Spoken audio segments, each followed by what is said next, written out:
Yo everybody and welcome back to another episode of Let's Play Steins Gate Zero. When we last left off, we were having a nice pleasant party. And then suddenly, Reed and Steiner activated. For the first time in almost 4 months, it felt like the whole world was twisting. Who was it? Who had changed the Worldline? I didn't do anything. I hadn't interfered with the world. So why was the world doing this to me? Oh. That is not looking good. I opened my eyes. Things had taken off. Things had already taken on different colours. The world kept weaving until once again it became fixed to a single point in time. I wasn't looking at a warm, cheerful party in the lab anymore. I was outside. It was raining. The rain was falling on my face, the drops so large that it hurt. It was mid-winter rain. It was freezing cold and I could feel it sapping the strength from my body. My view stopped twisting. I was staring at the broad back of a man I didn't know. I could hear the sound of many boots stomping through the mud, mingling with rainfall. The stench was terrible. The smell of sewage was so strong it hurt to breathe, and yet it was mixed with an awful smell of burning rubber and plastic. Where was I? What was I doing right now? Things around me had changed so much. I tried to understand the situation I was in, but my brain was having an awful time keeping up, and I can't use my phone. Almost there. Hang in there. When I stopped, a rough hand patted me on the shoulder encouragingly. I looked around and see a man my age with a strong, powerful face. It was a face I'd never seen. I didn't know him. Probably. The man was wearing the camo outfit and equipment I'd seen I'd often seen the Special Defense Forces wear on the news. He was carrying an assault rifle on his shoulder. There were 7 or 8 people around me, all dressed the same. They surrounded me in a circular formation and walked forward silently, as they kept a careful eye on the area around them. Are these people the Self-Defense Force? And then I realized I was wearing the same camo outfit they were. I'm in the STD? Gosh no. I was in the FDF too? I touched my bicep to check. But there was no muscle. It was flabby and weak. Unlike the others, I wasn't carrying any weapons. Then, what was going on here? I felt like these 7 or 8 tough-looking SDF guys were all guarding me. Since when was I that important? Still confused, I dragged myself onwards. Where was I anyways? Also, what's with this music? It's very dramatic. It was a long path filled with dark brown mud. The walls formed a tight silhouette to the left and right. The path was filled with garbage and concrete rubble, and sometimes we had to force our way past it. I looked up past the high walls. Despite the rain, the moon in the night sky was strangely red and a little too bright. It was thanks to the moon that we were able to walk down a path like this without flashlights. Huh? Sound. I heard a sound. It was the sound of water? I looked over and saw a hole open in the wall, in one of the walls.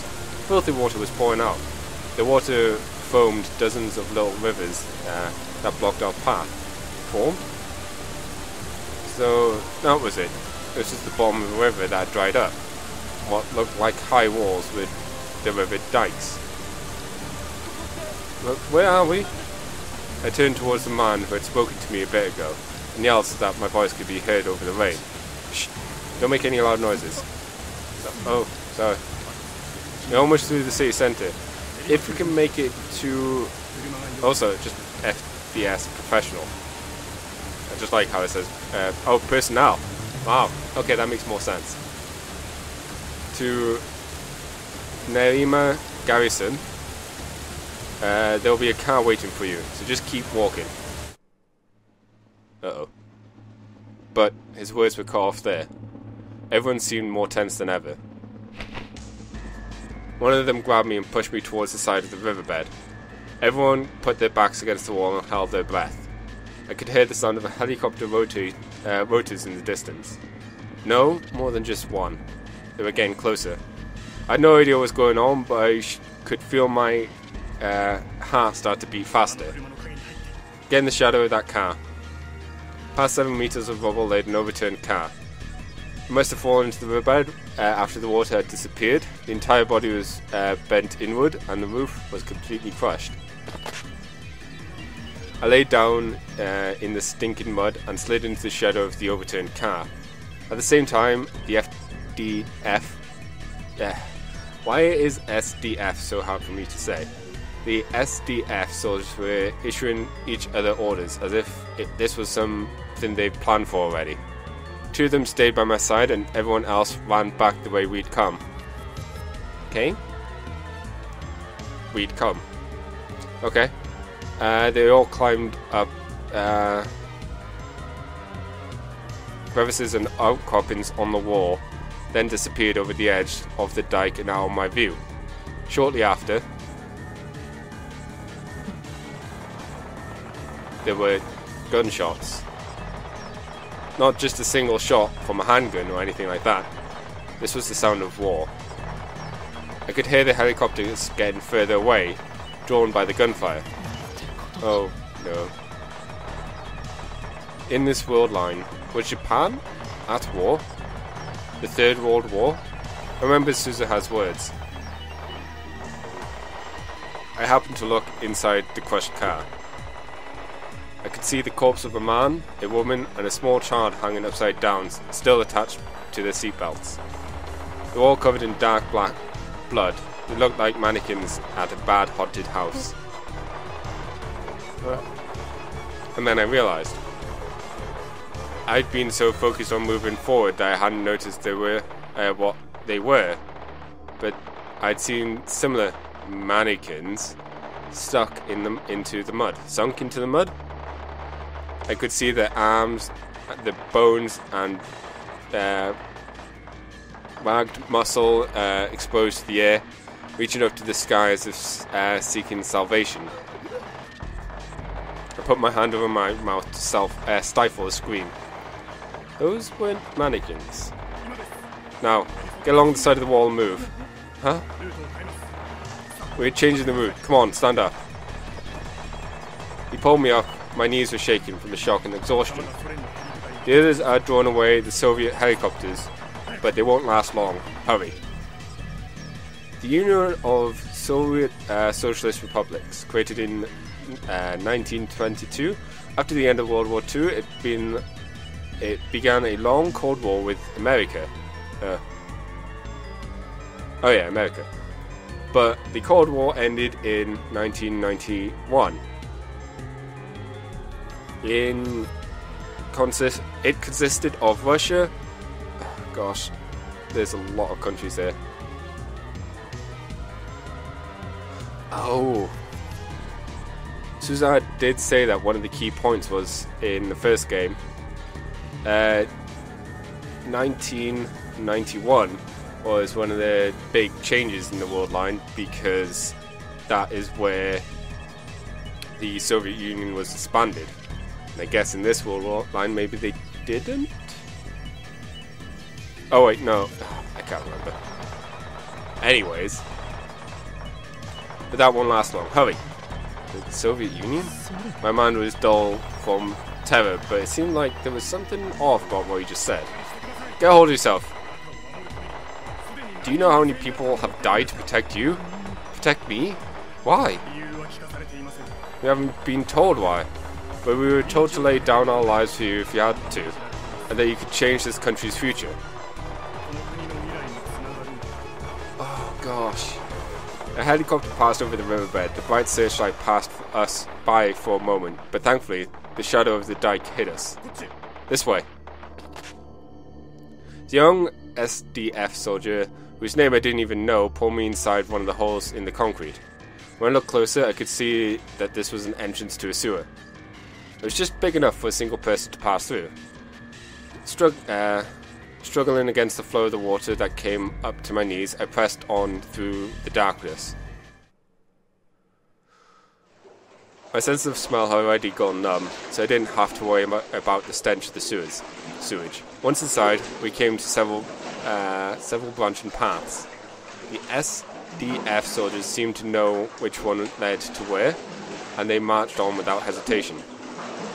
Then we came out of the sewer and back into the riverbed. It was dried up, just like the one we'd been through. I didn't know if it was the same river or another one. The two soldiers didn't tell me. Either way, I was glad to be finally out of the foul smelling darkness, and I tried to take a deep breath to fill my lungs with fresh air. But halfway through, I realized that the riverbed smelled even worse than the sewer. I took an involuntary step back and then another. The sight in front of me was just that terrible. What was once a riverbed was now filled with bodies. Some of them had been burnt totally black, so it was impossible to tell how much death lay before me. And in the distance, I could see what looked like bonfires. They were burning despite the rain. The fires were consuming the mountains of flesh that once were human bodies. We're almost there. I know it's rough, but can you run? Yeah? Yes, SDF soldier spoke to me, and then I came back to my senses. If it wasn't for these two, I wouldn't have been able to stay sane. We ran through the riverbed, one of them in front of me, the other behind.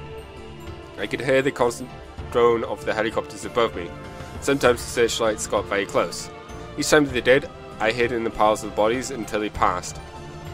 I'd seen this many times before, as I wandered through the Worldlines.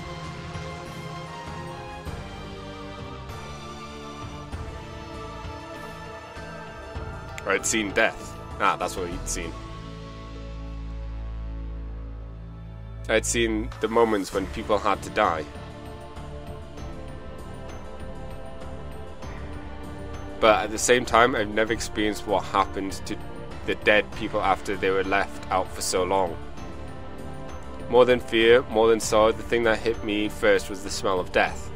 The rotten stench that ate away at my body, not my soul. My whole body was rejecting it. It made me feel sick. Thinking that way meant trampling on the dignity of the dead, but I couldn't help it.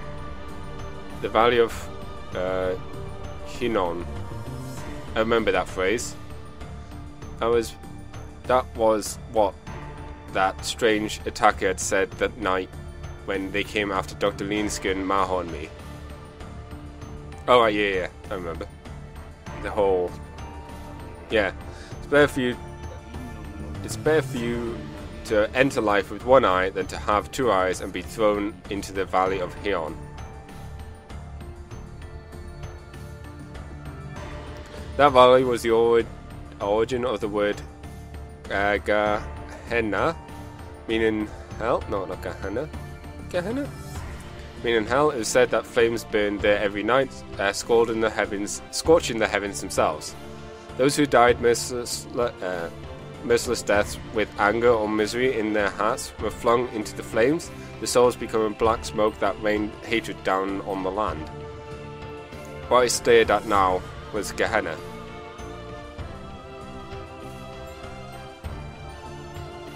The two soldiers led me to a half-collapsed subway tunnel.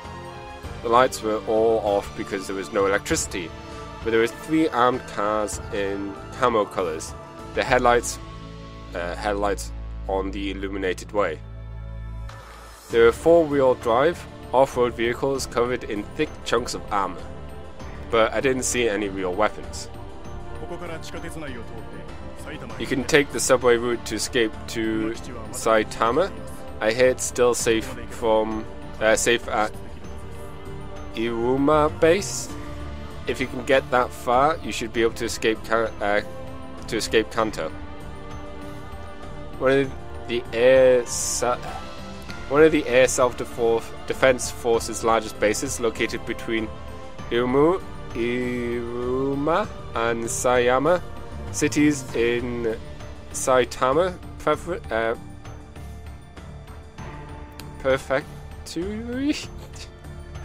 It was home to 18 units and around 4,300 personnel, and is also located the location of the Air Defense Command Headquarters Flight Group. Interesting. Escape Kanto? Ask them about it. For now, just hurry.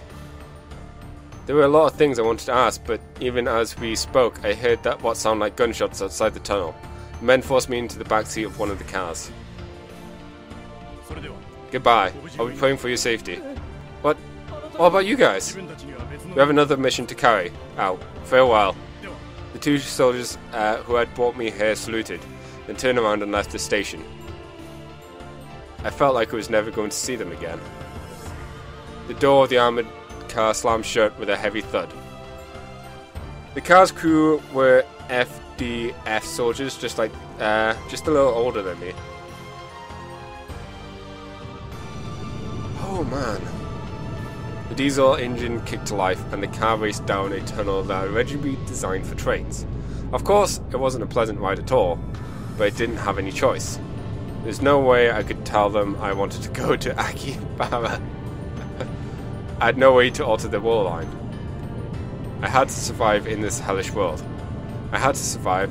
I need to do what they said. My wants didn't matter at all. I wasn't even allowed to express them. I just did as they told me and ran. It was all I could do. But I had no idea that it would take an entire month.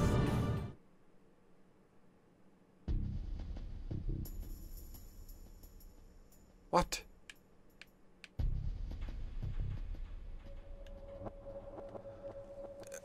Security Council? These stories so far. The USSR starts experimenting with a time machine, and America goes apeshit. Give me that time machine. USSR, but I refuse. Eastern powers and Soviets get cocky. How does it feel to be right now? How does it feel to how's it feel to you be right now, huh? How does it feel? This brings us to the end of your regularly scheduled Cold War. US, I'm a bomb you from Japan, www. USSR, then we'll invade Japan. US, oh shit, right now. Huh. Crap.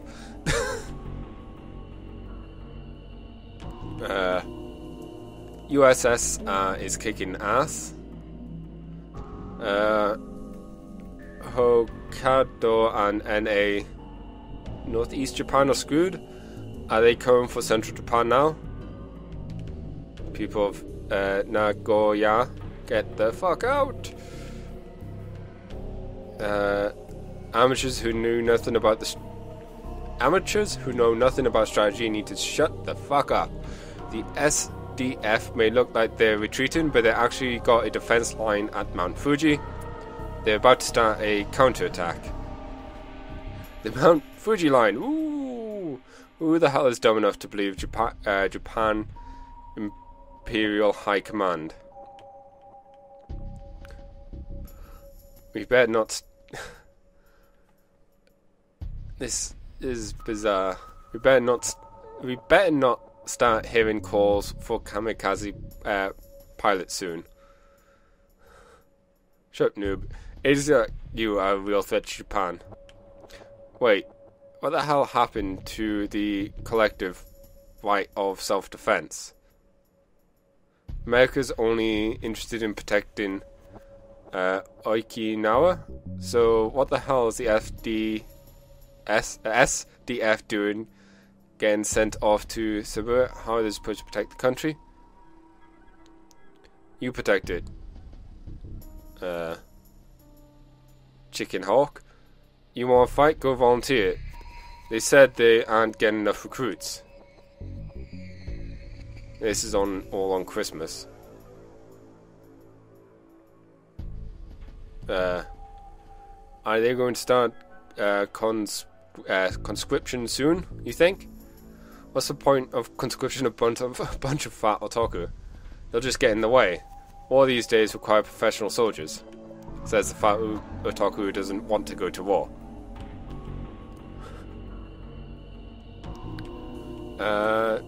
There are barely any professional soldiers left in Japan. Our masters in America sent them all around the globe and then struck them there. You guys will probably be getting your conscription notice soon. Good luck. I'm a chick, so I don't care. In other words, if we get a sex change, we don't have to go, right? The real enemies of Japan are its own citizens? Huh. Asshole. So security... So seriously, are we going to be split up like Germany? Wait. Slightly, they say there's a provisional government forming in Okinawa. They're all set to abandon East Japan and just have America protect the West. Wow. Those incompetents in the government might honestly do it. Is this really a time to brash politics? Traitorous shill? Traitor. Ooh. Shrill. Ooh. Strategically, America can't let go of Okinawa, and Japan wants to keep some kind of government. That means that making a provisional government in Okinawa is the best option. You bashed the hell of Okinawa up until now, so why are you telling me this? Shut up, traitor. If I'm a traitor, then what are you? If you posted on at channel right now, that means you either fled the country or ran to Okinawa. And this is today's You Don't Get to Talk thread. Okay. W.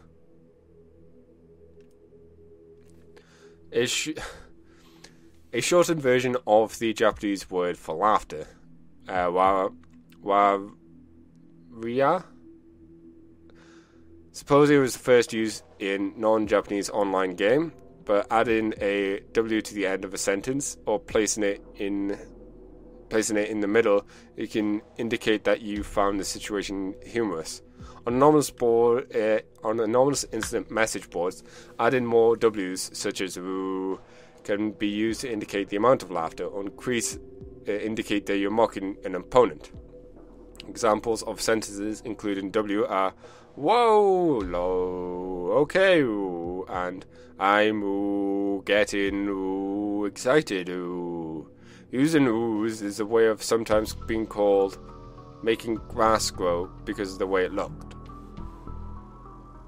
Okay.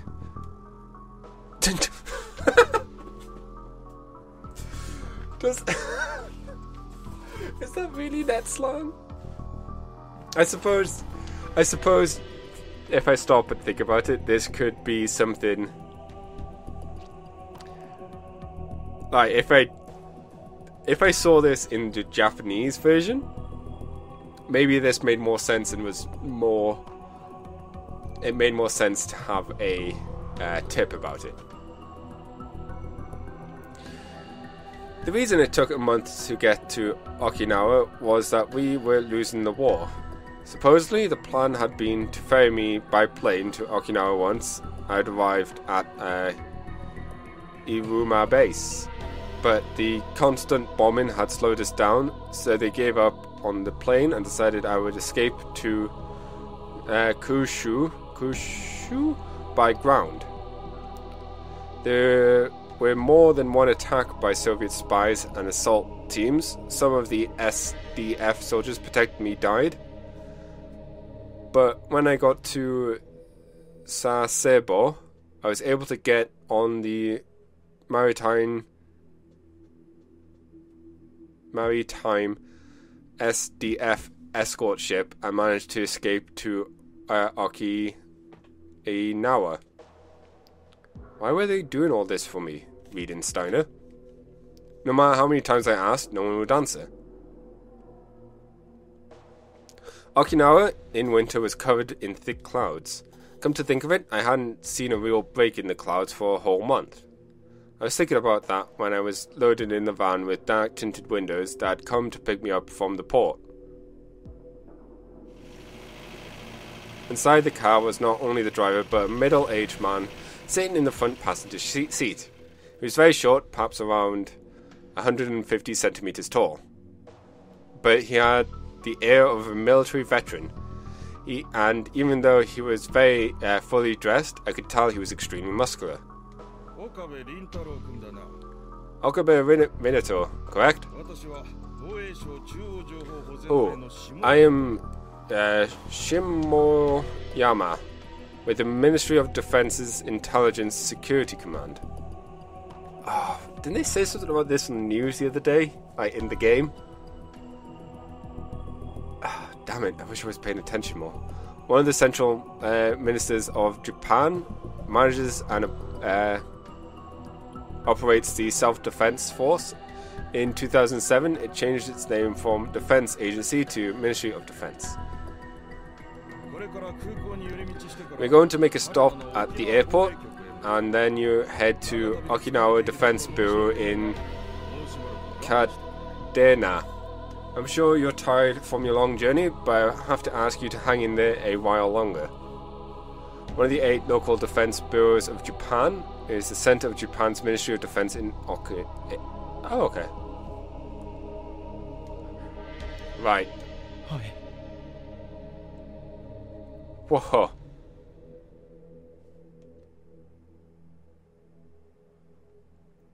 Whoa.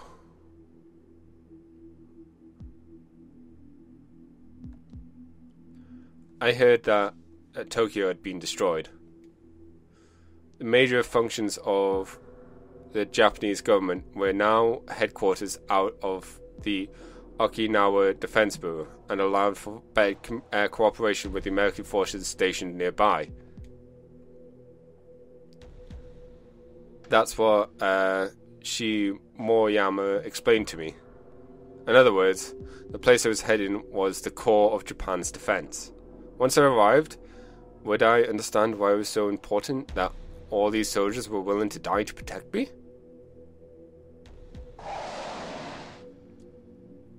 The car stopped in front of Naha Airport for a while. An airport in Naha, Okinawa, is the hub airport of the Okinawa area. The airport is so huge, it's also the home to the Air Self-Defense Forces Naha Air Base. As of 2009, it is the 8th busiest airport in Japan, as measured by the number of arriving travelers. And then I saw a surprising pair get aboard.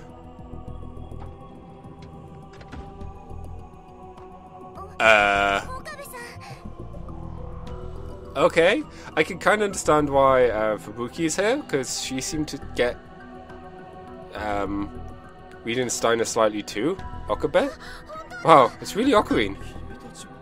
You're Yuki and Nasuke? I wasn't expecting to see them, but they were the first people I knew who I'd met since coming to this Worldline. That alone was almost enough to make me cry. But still, I couldn't just sit there and be happy. What about Mayuri? Do you know where she is? She's fine. Yuki nodded, as if trying to make me feel better. Okay. She was just with us. Just with you? That's right, Mayushi and... What? Mayushi and Mihimo, Ferris, and Luca and Kiri. We got to the airport this morning. We were all waiting because they said we could go to some place called the Defense Bureau, where we'd be safe.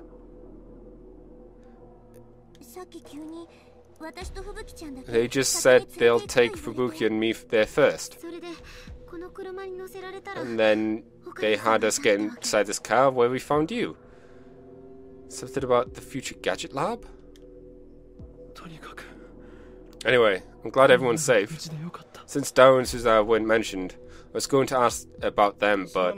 Sorry, but can you talk about this later? Suzuha. She, Moriyama, cut me off and the car started moving. The plan is for your families to arrive at the Okinawa Defense Bureau eventually. We'll have them under our protection. Really? I'm so glad. The other friends are all in the car behind us. You haven't been separated, so don't worry. I took a quick look and I saw another identical van a little behind us. So Mayu and the others were there? Then we'll see them later, right? Of course. Yuki let a sigh of relief. But then I started to wonder about something else. Why were we split into different cars? This van could at least... I don't like the feeling of this. This van could at least... could hold at least another 3 people. If I squeezed tight, it could easily hold more. Or was there some reason they put me, Yuki and Fubuki in the same car?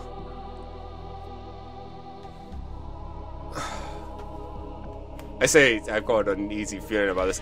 Japan's been invaded. Of course bad things are happening. The car drove alongside the Okinawa monorail for a while, and then we went south down the wide bypass. The only railway operated in Okinawa as of 2011. It runs approximately 13 kilometers between Naha Airport and Shui Castle, with a 30-minute transit time and 15 seconds. 15 seconds along the way. 15 stations along the way. Huh. It's so dark. Huh? What was that? Nothing. There are all these stories, but they're all dark. There's lots of different franchise. There are lots of different franchise restaurants, big supermarkets, cafeterias for tourists, and rent-a-car places all jammed together along the side of the road. But all of them were dead silent, and the lights were turned off. Barely any of the street lights were turned on, and the only cars were Japanese and US military vehicles. I didn't see anyone out walking. There's a blackout in effect, as well as a curfew past 5 PM. Okinawa may be safe, but it's still war. But this is still wartime. Things can't be like the way they were. I can't wait for the war to end and everything go back to normal.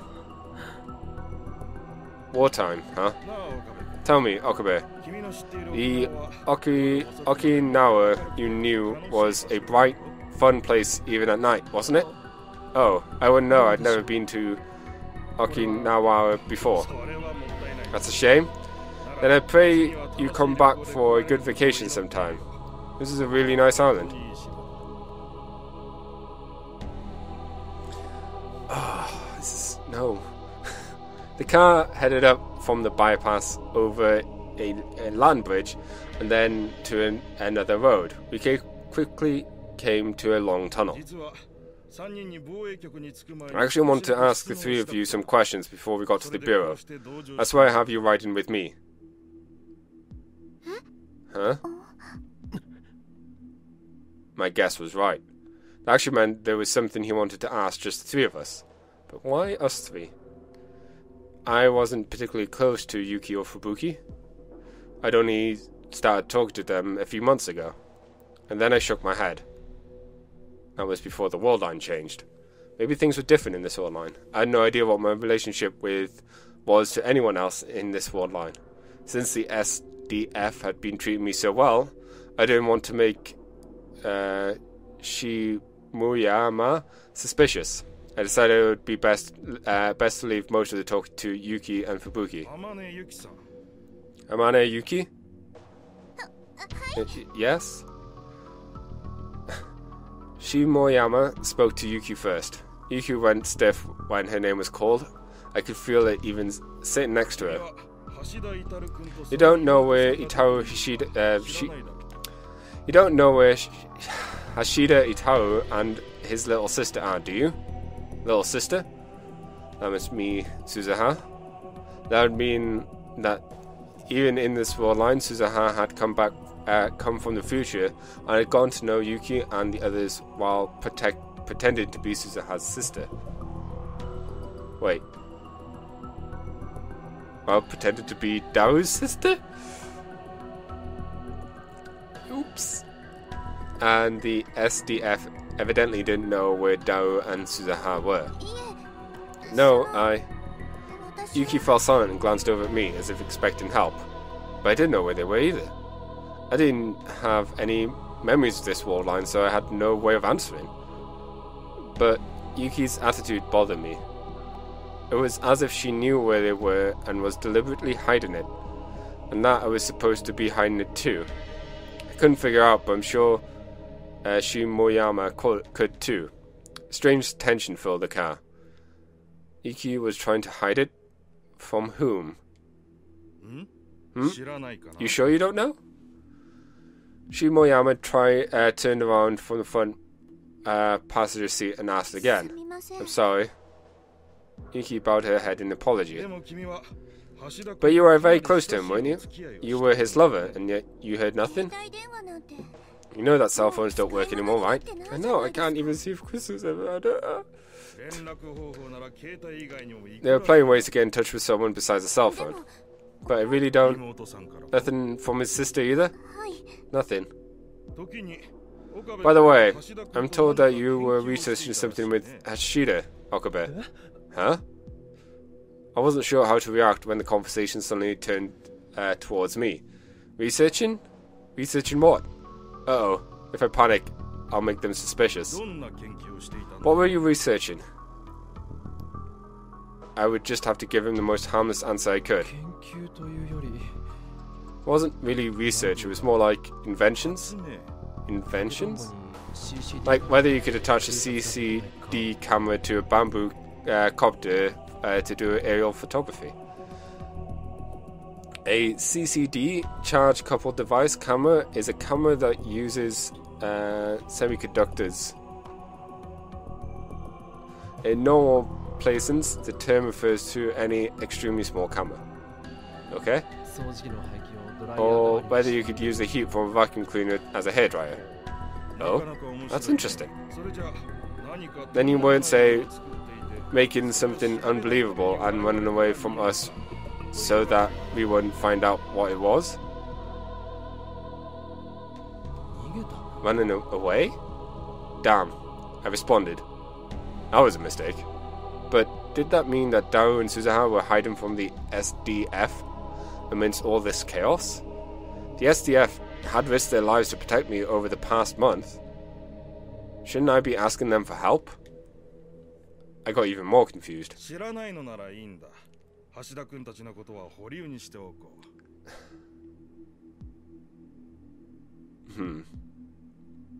you don't know, then that's fine. We'll talk about Hashida and his sister some other time. Someone, please tell me what the right answer is. How am I supposed to respond here? Katsumi Nasuke. Or Nasuke Katsumi. There was something I wanted to ask you. Me? This time it was Fubuki's turn to jump up in her seat. No, don't get nervous, it's nothing big. Or so Shimo Yumi said, but Fubuki was clearly starting to get scared. Her reaction was strange. It was too strong. Maybe this self-defense forces weren't simply protecting us. For one thing, there was no way normal civilians like us merited such important treatment. But then, what were they after? Future Gadget Lab? No. I could guess. The time machine. This war started with Russians' time machine experiments. And of course, Nakabayashi was involved. I learned from some of the soldiers that, even in this Worldline, he'd sought asylum in Russia. And Suzuha was a time traveler from the year 2036. If Suzuha were here in this era, it meant that it was Dao who made the time machine that brought her here. If you had a time machine, you could change the outcome of this war. It would make sense if that's what Japanese government thought. And if that was why they were trying to capture Daru Suzuha and their friends. Once I realized that, the whole situation started to feel terrifying to me. Was this car really headed towards the Okinawa Defense Bureau? And if it was, are they really going to keep us safe there? About the physical you went last week. Was there some problem? No. You'd almost recovered from your wounds but you sustained in Tokyo, and health-wise you're fine, but you're under a lot of stress. Oh. Well, it is war. Well, it's not surprising you survived that terrible bombing. There's no exaggeration to say that most civilians have PTSD now. Post-traumatic stress disorder from the from the 4th edition of the DSM-4, the American Diagnostic and Statistical Manual for Medical Disorder, published in 1994, caused by several severe shock from experiencing an accident, disaster, crime, or other serious traumatic events. This mental disorder causes any number of stress-related issues. Symptoms include psychological instability, insomnia, confusion, memory trouble, and other problems that last over a month. But it seems that your symptoms are a little different from most people's. You have very realistic dreams, for example. You're particularly sensitive, in particularly severe instances. You could say you could almost be called walking dreams. I'm told at times you lose the ability to tell the difference between dreams and reality. Isn't that just PTSD though? Fubuki was too scared to Fubuki was too scared to speak, so Yuki interrupted curtly. It was so weird to see Yuki act like this. If nothing else, I'd never seen it before. It was plain now. Yuki didn't trust Shimoyama. In fact, she considered him an enemy. No, it's very strange. Shimoyama paused a moment for effect and rubbed his chin. There are others who say they have very similar dreams, and not just one or two. What? Of course, the degree of which they suffer from this problem changes, but we've found more than 10 in Japan alone. Do they exist in other countries too? Well, we've only got information from the West. That's just a coincidence, isn't it?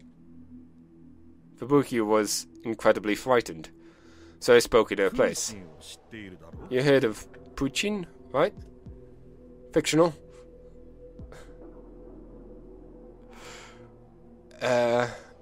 From 2000 to 2008, he was the second president of Russia.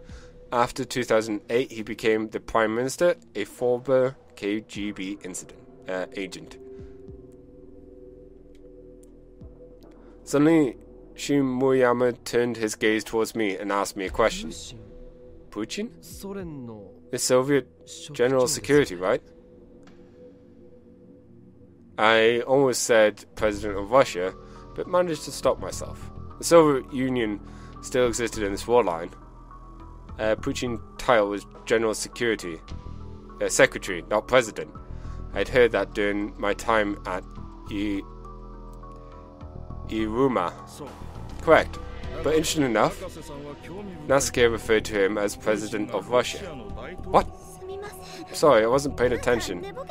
And I'm not really what you would call a good student. No, that's not it. This is one of the strange things about all the people who have these dreams. They all call him President Putin. Was it Putin? And they also called those people, Winston Boris, a former USSR politician. After the fall of the Soviet Union, he became the first president of the Fuhrer, died in 2007.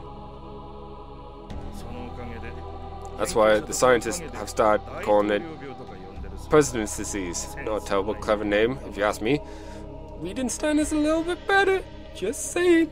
And with that, I'm going to end this episode here. Goodbye for now.